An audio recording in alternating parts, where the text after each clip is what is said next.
It's past midnight in Lorraine, 1944, and the Sherman sits canted against a hedgerow, turret blown back, ammunition cooking off in dull pops that echo across the saturated field. The fire casts orange light across mud churned to the consistency of mortar. Around the hulk, recovery crews work in darkness broken only by red-lensed flashlights, their breath clouding, boots sucking at earth that swallowed 3 tanks in as many hours. They speak little. The math is simple and merciless.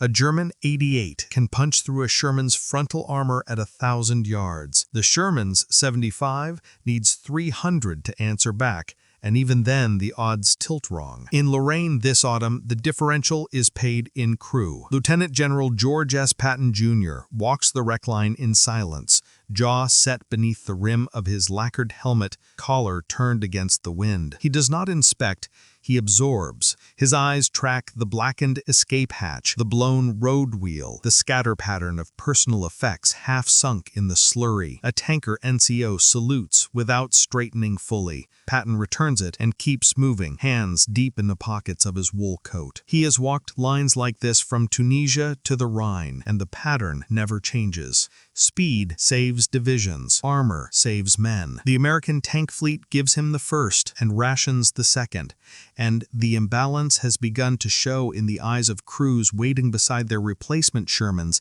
in assembly areas behind the front. This is the heart of a paradox that has shadowed American armored warfare since Normandy and will dominate the historical argument for 80 years. Why did a general who built his reputation on audacity and tempo come to publicly resent the very machine that carried Third Army 400 miles in 4 months? Popular memory casts the Sherman as a death trap, Patton as a reckless glory hound indifferent to loss, and the Allied armor doctrine as suicidal rigidity. The truth resists simplicity. This film resolves that paradox by threading 3 tensions that defined the campaign and still define the debate. Doctrine versus improvisation, speed versus survivability, myth versus reality. Each contrast illuminates a choice made in Detroit drawing rooms, in Ordnance Department memos, in field modifications under fire, and each choice carried a human cost measured in seconds. Doctrine demanded the Sherman remain a cavalry instrument, light enough to ship, fast enough to exploit, produced in numbers that could replace losses and sustain a global war. Improvisation belonged to the crews who welded spare track to glassy plates, to the junior officers who refused textbook flanking attacks when the ground turned to glue, to Patton himself when he bypassed, feinted, and masked weakness with aggression. Speed was operational art. Survivability was the wager tankers made 5 times a day, climbing through the hatch. And myth is what we inherit when we mistake Patton's fury for cruelty, the Sherman's losses for failure, and the compromises of coalition warfare for incompetence. The stakes are not mechanical. They are moral and strategic. Design trade-offs do not live in spreadsheets. They translate directly into risk borne by 19-year-olds in a steel box under converging fire. How the Sherman actually fought across hedgerows in river mud through the iron gauntlet of the West Wall differs sharply from how it is remembered, and the gap matters. What Patton really said in war diaries and after-action reports and staff papers diverges from the aphorisms carved into stone and the caricatures sketched by Hollywood. We will anchor every claim in documents, after-action reviews, unit records, and the voices of the men who crewed the tanks and the general who drove them forward. The wreck has stopped burning by the time Patton turns toward the command half-track. The crews resume their work. The weather does not improve. Ahead lies the question of what happens when a war of movement meets weather, logistics, and an enemy who has stopped retreating. The road to that burning hedgerow began 3 years earlier, not in France, but in the fluorescent-lit corridors of the Detroit Arsenal tank plant and the cramped offices of Army Ordnance, where engineers confronted a design problem that had nothing to do with German armor. In 1941, the United States Army owned fewer than 400 modern tanks and faced the logistical reality that any war in Europe or the Pacific would be fought 5,000 miles from home across an ocean that did not care about tactical elegance. The medium tank that emerged, designated M4, immortalized as the Sherman, was shaped less by visions of armored duels than by ruthlessly practical constraints that predated Pearl Harbor. American rail tunnels dictated maximum width. British and French loading cranes set weight limits. The Panama Canal's locks, stateside bridges, and Liberty ship cargo holds together drew a hard ceiling at 33 tons. Engine availability mattered more than horsepower doctrine. When Wright radial aircraft engines sat in surplus, early Shermans received them, despite the tall silhouette. When Ford developed its GAA V8, later models shrank 6 inches in height. The shape of the M4 was never decided in a single blueprint. It was negotiated across dozens of factories, each working with different engines, transmissions, and hull configurations, all built to a common frame that could absorb the chaos of American industrial pluralism and still produce a tank every 45 minutes. What Ordnance optimized for was not battlefield dominance, but operational reach. The Sherman carried more high-explosive ammunition than armor-piercing because doctrine anticipated it would spend more time supporting infantry and smashing strong points than dueling panzers.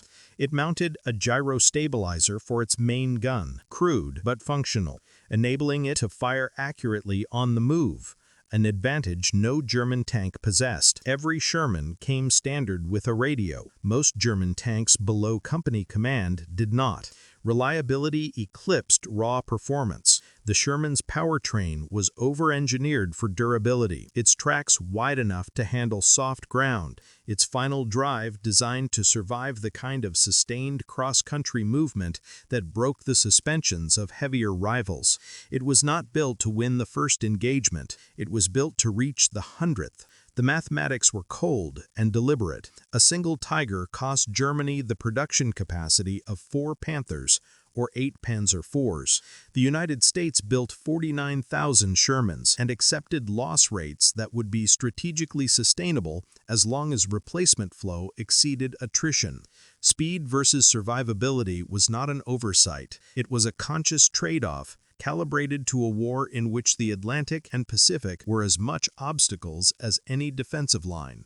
A tank that could not be shipped, could not be supplied, could not be repaired in the field by undertrained crews, was strategically worthless, no matter how thick its armor.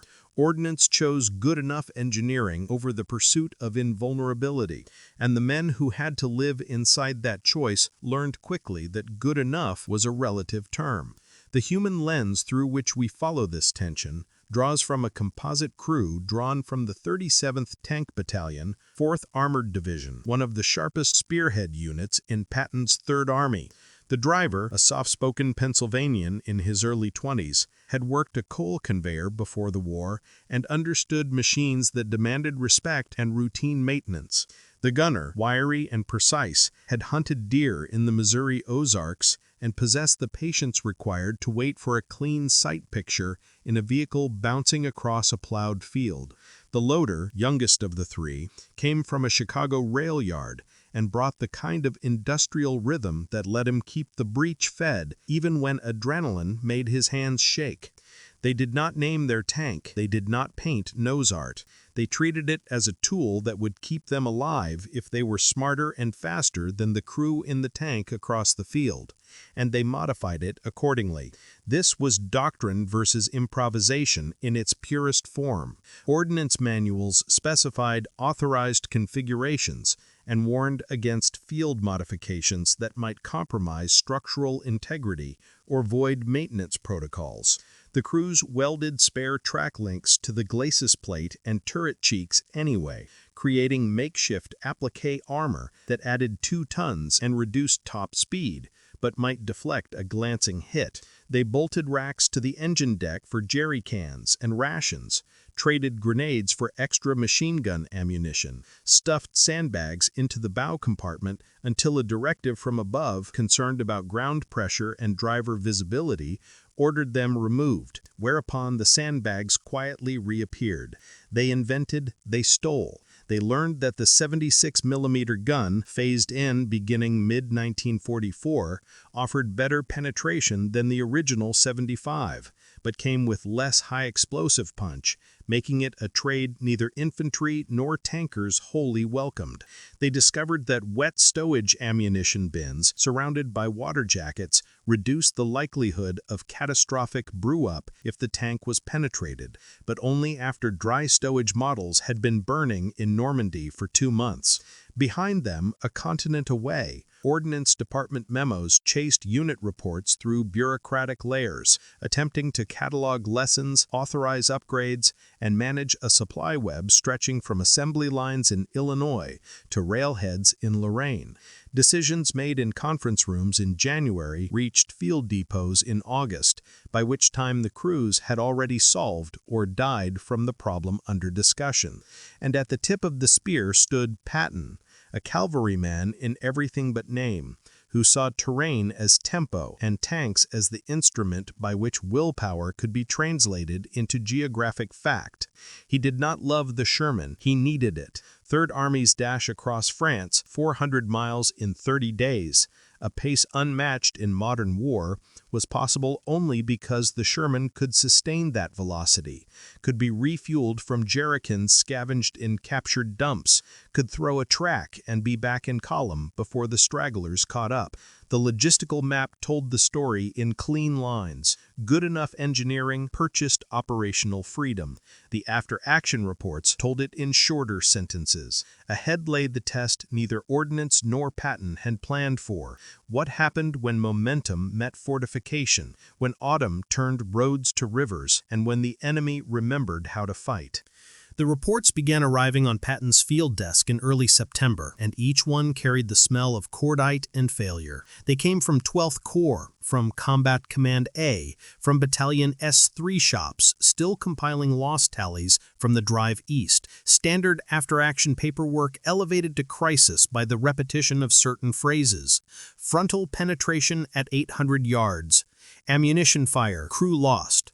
Request immediate issue 76mm replacement. The pattern was unmistakable. Shermans were meeting German armor in open country east of Nancy, and the engagements were ending badly. Patton read them in his command post trailer, jaw tight, fountain pen scratching margins, with questions his staff could not answer. Why were crews welding scrap iron to glacis plates in violation of engineering load limits? Why had Ordnance not fielded the heavier gun in numbers? Why, if American tank destroyers carried high-velocity 76mm and 90mm pieces, were medium tanks still rolling with what amounted to an infantry support weapon? The questions were bureaucratic. The answers would be written in a cluster of fields and woodlots near the village of Aricourt, where in late September the war stopped being a pursuit and became a killing match. Aricourt sits in the rolling country west of the Marne-Rhine Canal, a landscape of gentle hills, scattered copses, and open pasture that in decent weather offers clear fields of fire, and in autumn rain becomes a topographic trap. On the morning of September 19th, fog lies across the valley like wool, cutting visibility to less than 200 yards and grounding the fighter bombers that have owned the sky since Normandy. The German 5th Panzer Army, rebuilt after the rout in France and stiffened with newly arrived Panther battalions, has launched a counteroffensive aimed at recapturing the town and unhinging 3rd Army's flank. Intelligence estimates suggest perhaps 40 panzers. The actual count is closer to 260, and they are probing south through the mist in company columns, turrets traversing, commanders straining to see. 4th Armored Division, Patton's favorite and fastest spearhead, holds the ground.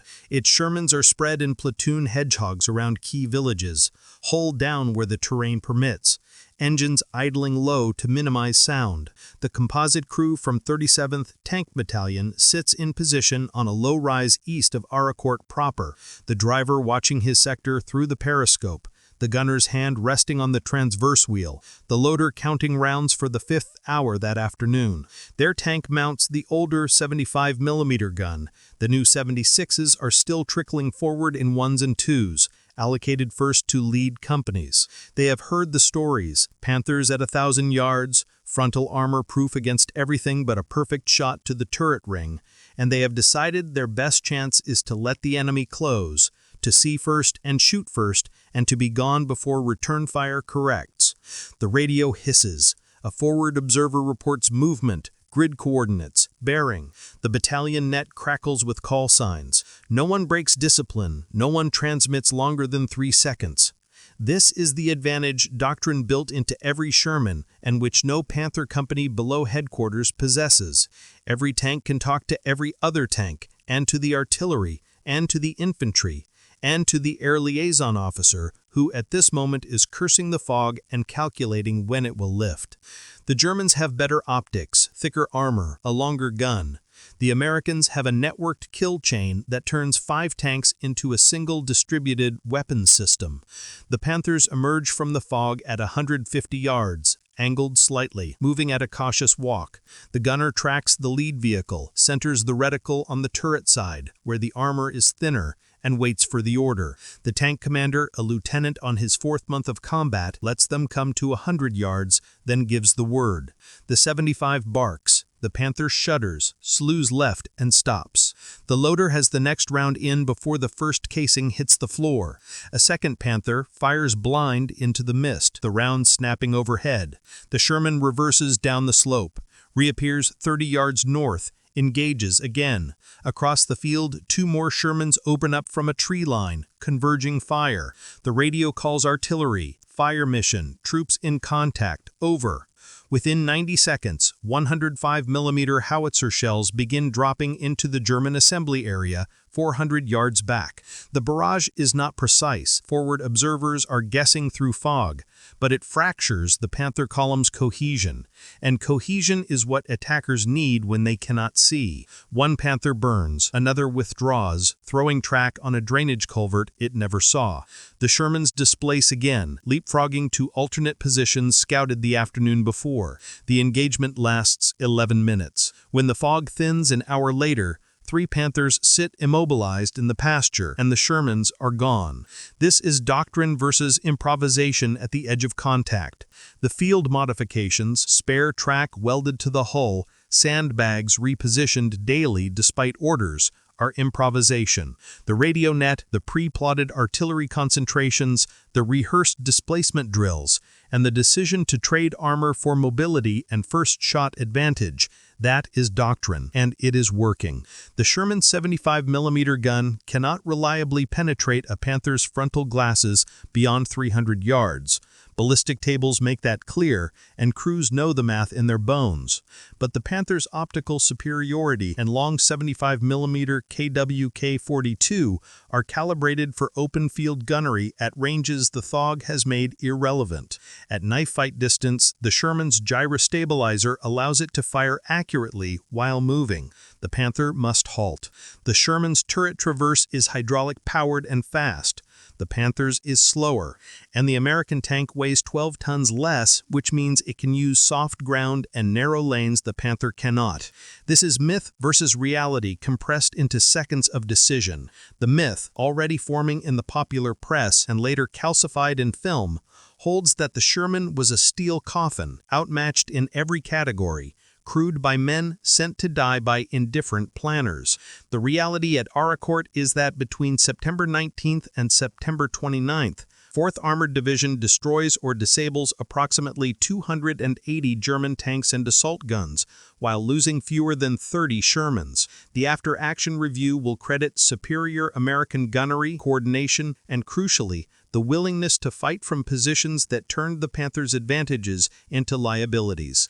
Speed versus survivability is the wager underneath every engagement. A heavier American tank with thicker armor and a bigger gun would survive more hits, but it would also move slower, stress bridges and roads Patton needs to sustain his advance, and arrive in fewer numbers because shipping and production could not match the M4's volume. The crews at Aricourt survive not because their armor is proof, roof, but because they move faster than the enemy can orient, because their radios let them mass fires without massing vehicles, and because their doctrine prioritizes shooting first from an unexpected angle over standing toe-to-toe in a gunnery equation, they will lose. Back at headquarters, Patton reads the first Accord summaries with grim satisfaction and undiminished frustration. He drafts another memo to Ordnance. The 76mm gun must be standard issue immediately, and the wet stowage retrofit must be accelerated. He warns his own maintenance officers against allowing field-expedient armor that overstresses the Sherman suspension and kills its best asset, the ability to go where heavier tanks cannot.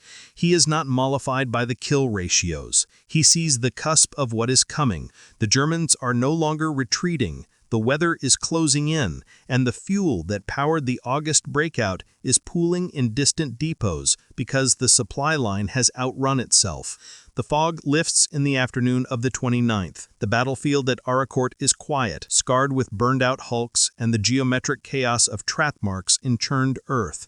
Air reconnaissance confirms that German armor has withdrawn east across the Marne-Rhine Canal. 4th Armored consolidates, refuels, and counts cost. The composite cruise Sherman has taken one hit, a glancing strike that gouged the turret but did not penetrate. They spend the evening filling the scar with putty and welding fresh track links over the thin spot. No one calls it a victory. They call it still being alive. Ahead lies a longer test, one that cannot be solved with radios and fog, the frontier itself, where concrete and doctrine meet in a war that no longer rewards speed. Accord proved the Sherman could win, but it did not silence the men who believed it should not have to fight so hard for each kill. The armor race that autumn was less a sprint than a stumbling relay, each side fielding incremental answers to problems the other had posed months earlier, and each solution arriving too late or in too few numbers to reshape the calculus everywhere at once. The British had seen the problem first in the Bocage and at Col, and their answer was blunt. Mate the superb 17-pounder anti-tank gun to the Sherman chassis, accept the recoil stresses and the awkward counterweight, and create the Firefly, a hybrid that could penetrate a Panther's frontal armor at 1,000 yards. By October, Fireflies were distributed at a ratio of roughly 1 per troop, 4 Shermans to 1 upgunned variant, their long barrels unmistakable, and their presence a priority target for German gunners who had learned to identify and eliminate them first. The Americans followed a different path, leaning on the tank destroyer doctrine that had separated the anti-armor mission from the medium tank role. The M36 Jackson, mounting a 90mm gun in an open-topped turret, began reaching the front in September. It could kill anything the Germans fielded, but its thin armor and height made it a specialist weapon, lethal at range and fragile in close country. For the composite crew in 37th Tank Battalion, the arrival of these platforms changed the tactical geometry without altering their own loadout. Their Sherman still carried the 75. The promised 76mm replacements were allocated first to lead companies, and even those came with ammunition problems. The new gun fired a heavier armor-piercing round with better penetration, but standard AP and APCBC armor-piercing ballistic capped, were still marginal against Panther glacis plate at combat ranges. The miracle round was HVAP, high-velocity armor-piercing, a tungsten-core sabot projectile that could crack a Panther frontally at 500 yards. Ordnance had begun production, but tungsten was a strategic material in finite supply, and HVAP was rationed at 2 or 3 rounds per tank, reserved for encounters doctrine said should be rare. So the crews learned a new choreography, one that married the old tank to the new helpers and turned individual weakness into combined lethality. The drill was simple in theory, harder when adrenaline narrowed time. Spot the enemy armor, mark it with smoke or tracer, maneuver to fix its attention, and call in the Firefly or the M36 positioned in overwatch 300 yards back. If neither was available, call artillery, and displace. If contact was unavoidable, close fast, use terrain to mask approach, and aim for track, turret, ring, or flank, anywhere the geometry favored the smaller gun. The gunner practiced snapshots on the move. The driver memorized routes that offered defilade. The loader kept HVAP rounds stored separately and marked with chalk, so there would be no fumbling when the order came. This was improvisation nested inside doctrine. The tank was not designed for this war, but the men inside it were learning faster than the manuals could be rewritten. The upgrade race looked different from the other side of the gun. Inside a Panther Aus G idling in a tree line north of Chateau Salin, a German crew waits for orders that have not come and fuel that may not arrive. The commander is a sergeant, 24 years old, promoted after his lieutenant died in the retreat from Falaise. The gunner is a veteran, steady, one of the few survivors from the original crew. The driver and radio operator are 17, pulled from the Hitler Youth and given 3 weeks training before being shoved forward to replace losses that now exceed the Wehrmacht's ability to make good. They have the finest tank Germany produces, sloped armor, a high-velocity gun, optical rangefinders that, in clear weather, can identify targets at 1,500 meters. They also have a radio that works only intermittently, because replacement crystals are scarce, and the set was built by slave labor in a factory that no longer exists. They have fuel for perhaps 30 kilometers of movement, because the synthetic plants are burning under Allied air raids, and the horse-drawn supply columns are days behind, and they have orders to hold a sector 4 kilometers wide with 9 operational Panthers against an enemy whose radios work, whose fuel comes in endless convoys, and who calls down artillery fire with a precision that suggests someone is always watching. The fog is both blessing and curse. It hides them from the fighter-bombers, but it negates their optical edge and compresses engagements to ranges where the Panther's thick hide matters less than speed and situational awareness. When the American Shermans come, they come from unexpected angles, firing and displacing before the German crew can traverse and return effective fire. When the Panthers try to maneuver, they move alone or in pairs. Radio discipline has collapsed under the weight of green operators and failing equipment, and American observers call concentrations of high explosive that bracket the routes and force them back into static positions. The commander has read the after-action assessments from Ericourt. He knows his unit is being outmaneuvered, not outfought, but knowing does not supply radios or fuel or the veteran crews who once made the Panther an operational system, rather than an isolated pillbox. He will survive the war, barely, and decades later, his memoir will note with bitter clarity that the Panther's long-range edge rarely materialized inside 800 meters, and that most engagements in Lorraine took place at half that distance, in weather that erased the advantage and left nothing but weight and isolation. 7,000 kilometers west, an ordnance colonel sits in an office in Washington reviewing production timelines and cargo manifests, wrestling constraints that will be interpreted as malice by men who never saw the spreadsheets. The M26 Pershing, a true heavy tank, 90mm gun, frontal armor proof against the 88, exists. Prototypes have been tested. The design is sound, but the Pershing weighs 42 tons, and that means fewer fit in a Liberty ship's hold. It stresses bridges the Corps of Engineers has already rated for 30-ton loads. Its engine is new and unproven in field conditions, and the maintenance pipeline is optimized for the radial and GAA power plants already in theater. Fielding the Pershing in meaningful numbers means displacing Sherman production, which means accepting a months-long dip in total deliveries, which means shortfalls in the Pacific and Italy, and the replacement depots that are barely keeping pace with current attrition. The colonel is not indifferent to crew losses. He is trapped between competing strategic demands and a logistics system that cannot conjure shipping capacity or retrain mechanics overnight. He approves a limited initial deployment, 200 Pershings, scheduled to reach Europe in January 1945. It is too late and too few to change the campaign in Lorraine, and he knows it.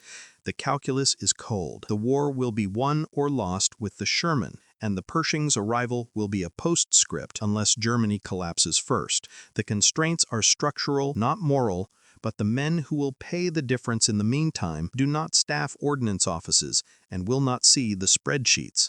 They see the muzzle flash at 600 yards and the math of whether their gun can answer back. This is myth versus reality at its sharpest edge. The myth holds that American tankers were knowingly sacrificed, that a better tank sat waiting and was withheld by bureaucratic inertia or indifference. The reality is that the Pershing, even if rushed to the front, would not have replaced the Sherman in time to matter, and the logistical cost of fielding it earlier might have slowed the overall armored advance more than it accelerated individual engagements.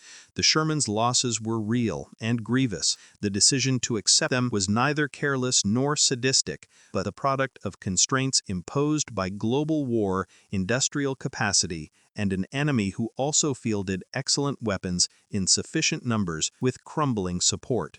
Yet reality offers no comfort to the loader who knows his tank carries 2 HVAP rounds for a gun that needs 5, or to the crew that watches a Firefly brewing up because its long barrel made it the first target, or to the men who improvise sandbags and welded plate because the alternative is faith in geometry that does not favor them.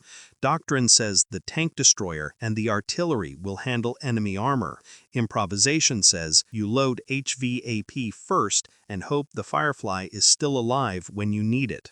By mid-October, the composite crew has survived 11 engagements, supported 2, and been saved once by an M36 they never saw, positioned hull down a half-kilometer back and firing over their heads to crack a Panther that had them bracketed. They do not debate procurement policy. They rehearse the drill, maintain the radio, and count rounds. The upgrade race continues in factories and staff meetings and shipping manifests, but at the front it has already been decided. They will fight with what they have, and what they have is enough to win if they are smarter, faster, and luckier than the crew on the other side. The weather. History told without receipts is storytelling. History told with them is argument, and this film commits to the latter. Every claim that follows about armor penetration, tactical outcomes, Patton's words, crew experience, and the bureaucratic decisions that shaped both will be anchored in primary documentation or explicitly marked when the record is incomplete or contested. We owe that rigor to the men who fought, to the historians who compiled the data, and to an audience that has learned to distrust narratives built on myth and convenience. What appears on screen will carry citations. What remains ambiguous will be labeled as such. The primary sources form the foundation. Patton's own writings, War as I Knew It, his wartime letters, and the daily diary entries housed in the Library of Congress provide his unfiltered assessments, including frustrations with ordnance, observations on crew morale, and operational decisions made in real time. Third Army after-action reports, staff memoranda, and operational circulars, archived at the National Archives and College Park, triangulate those observations with unit-level data, loss rates, engagement distances, ammunition expenditure, and the maintenance logs that reveal what broke and how often. The U.S. Army's official history series, particularly Hugh M. Cole's The Lorraine Campaign, published in 1950 as part of the Green Books, synthesizes those reports with interviews conducted while memory was fresh, offering both narrative and appendices dense with statistics. Ordnance Department records and Army Ground Forces memoranda trace the procurement and modification debates from Detroit and Aberdeen to the field depots in France. British Operational Research Section reports, especially ORS-2 tank casualty studies conducted during and immediately after the war, provide comparative data on penetration types, crew survivability, and the wet stowage retrofit's measurable impact on ammunition fires. Aberdeen Proving Ground ballistic test reports give the physics, what penetrated what, at which angles, at which ranges. Unit histories, 4th Armored Division's official account, supplemented by battalion and company journals, ground the operational story in named places, dated actions, and the voices of officers who wrote while the fog still hung over Aérocourt. Period technical manuals for M4 variants, filed with variant and revision codes, ensure we distinguish a welded hull M4A1 with a radial engine from a cast hull M4A3 with the Ford GAA, because those distinctions mattered to the crews who maintained them. The secondary scholarship sharpens interpretation. R.P. Honeycutt's Sherman, A History of the American Medium Tank, remains the technical encyclopedia, exhaustive on variants, production runs, and engineering trade-offs. Stephen Zaloga's Armored Thunderbolt and his Osprey titles on Lorraine and Ericourt synthesize decades of archival work with accessible narrative. Martin Blumenson's multi-volume Patton studies contextualize the general within coalition politics and his own contradictions. Thomas Gent's and Hilary Doyle's work on German armor provides the opposing data set, what the Panther and Tiger could do, and what their crews actually did. Post-war surveys by Operations Research Office and Ballistics Research Laboratory, often statistical and dry, offer the kind of longitudinal data that corrects for the selection bias inherent in any single unit's experience. We will flag contested claims on screen because the Sherman's history is littered with durable myths that resist correction. The Ronson nickname, allegedly British slang comparing the Sherman to a lighter that lights first time every time, appears in no wartime document and likely originates decades later. We will note its absence from contemporary sources.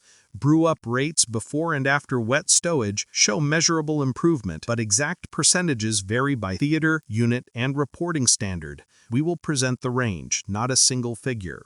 Ericourt kill counts differ between German and American records, and both contain overclaims natural to fluid combat. We will cite both and acknowledge uncertainty. Patton's stance on field modifications shifted over time. He endorsed welded armor in memos, then warned against overloading suspensions in others, and we will show the evolution rather than flatten it into a single position.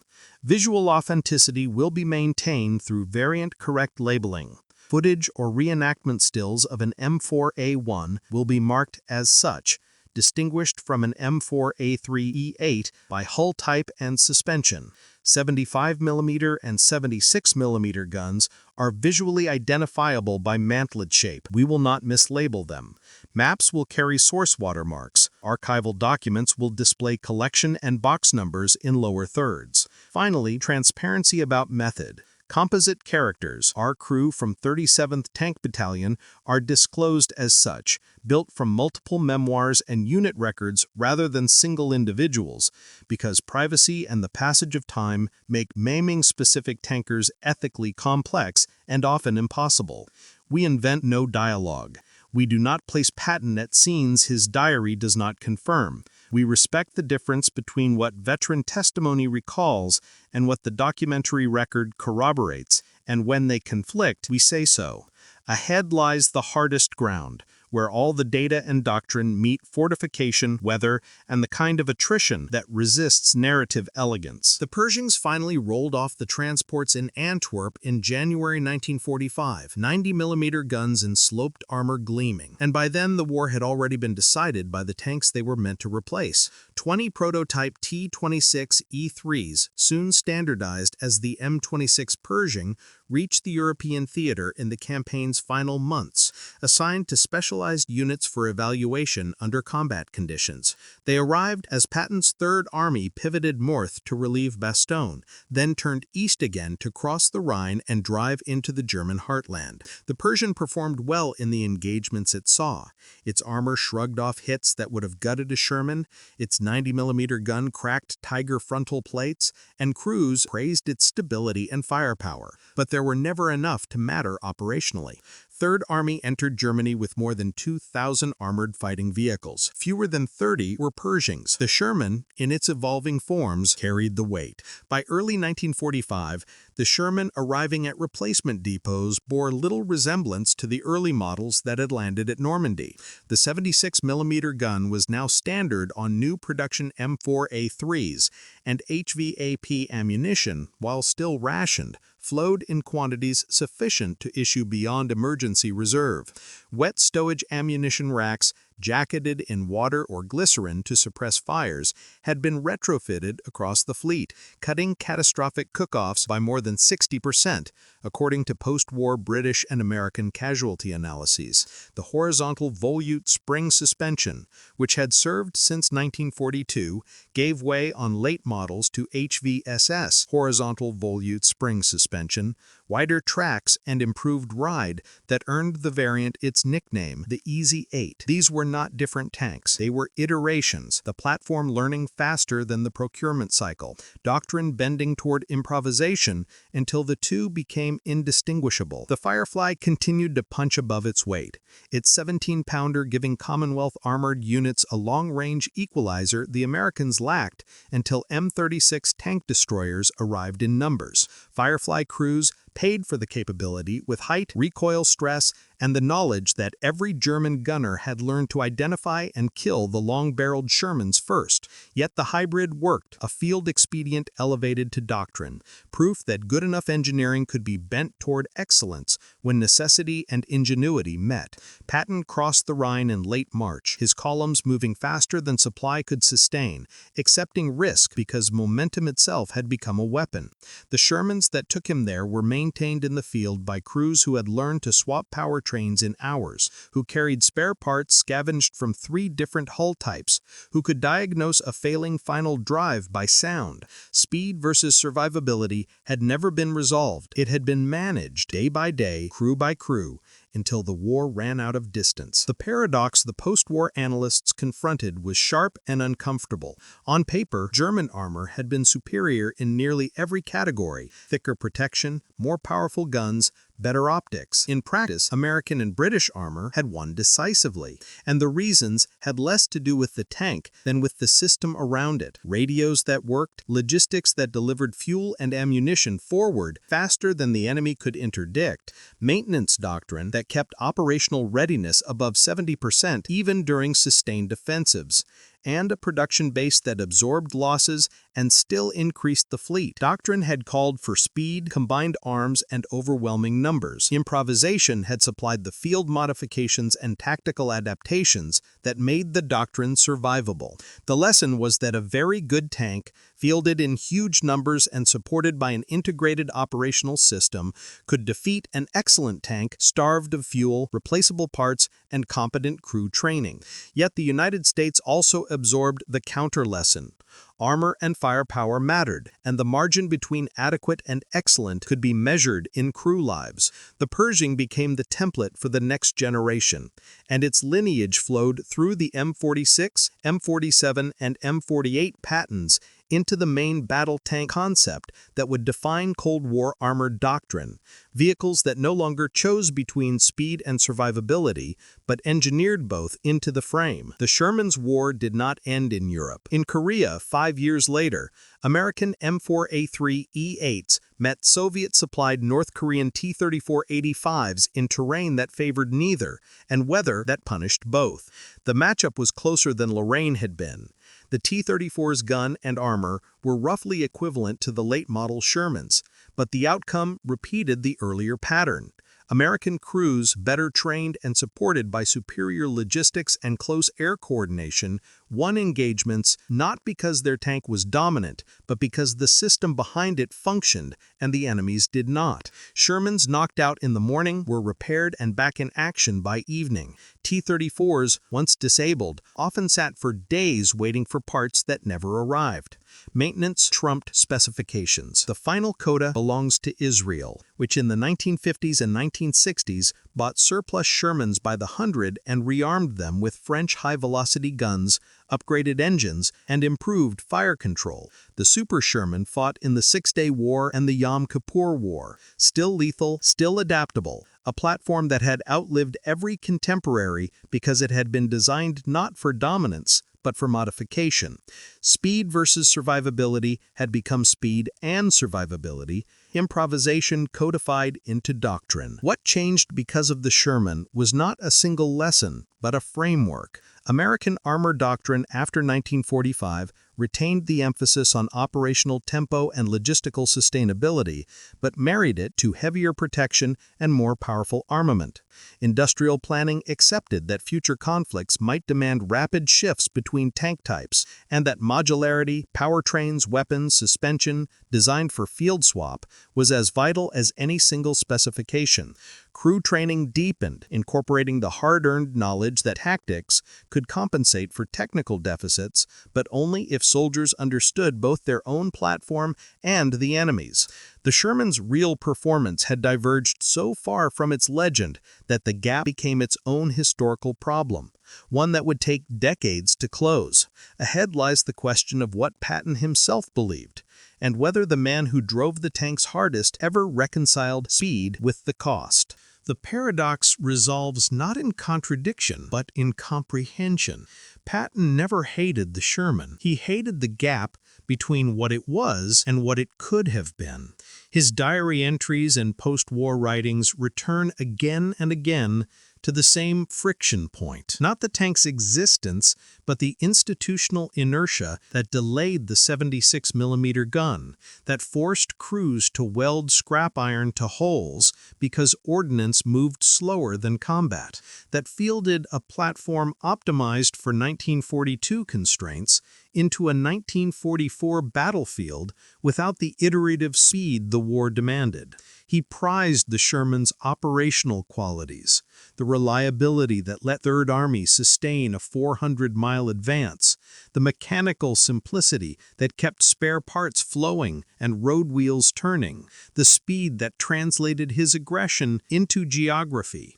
What enraged him was avoidable risk, the months between recognizing a problem and fielding the fix, the spreadsheets that optimized global logistics while crews paid the human delta in Lorraine's mud. The war was not won by the heaviest gun or the thickest plate. It was won by the synthesis of good enough machinery, world-class logistics, and operational tempo that refused the enemy time to stabilize. The Sherman succeeded because it arrived in overwhelming numbers, because it could be repaired under fire, because every tank could coordinate with every other system on the network, and because American doctrine, when it worked, turned those advantages into lethality faster than German technical superiority could compensate. Doctrine versus improvisation was never a binary. It was a dialogue, sometimes cooperative, often hostile, always necessary. The crews who sandbagged their hulls and the ordnance officers who belatedly authorized wet stowage were solving the same problem on different timescales, and the war moved fast enough that improvisation usually arrived first. Speed versus survivability was the wager written into every design specification, and it was paid by 19-year-olds climbing through the hatch each morning. The Sherman accepted higher individual risk to purchase strategic reach, and that trade-off won campaigns, even as it killed men.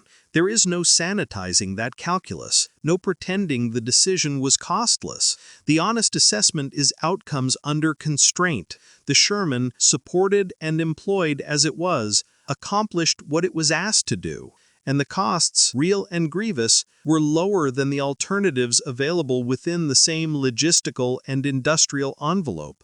Myth versus reality is the ground we have been contesting. The Sherman was neither death trap nor wonder weapon, but a platform whose success depended on everything around it. The men who crewed it deserve better than cartoon history. So do the planners who chose mobility over armor, knowing they were choosing risk. So does Patton, who drove those tanks harder than anyone and raged at every delay that made the drive more expensive. Procurement is prophecy. Design trade-offs made in peacetime or in the war's early days become the terrain on which soldiers fight years later, and doctrine that cannot adapt to improvisation becomes doctrine that kills its own. The Sherman teaches that excellence is contextual, that good enough engineering married to superb execution beats perfect engineering strangled by logistics, and that the metric we owe the dead is not myth but evidence. If you want to see the other half of this story, the German perspective, the Panther's promise, and the system failures that broke it, watch Panther, the tank that should have won and why it didn't. Or dive deeper into the single battle we have threaded throughout, Iraq Court 1944, the day fog beat armor, a micro-history of doctrine, weather, and radios turning the tables on superior steel.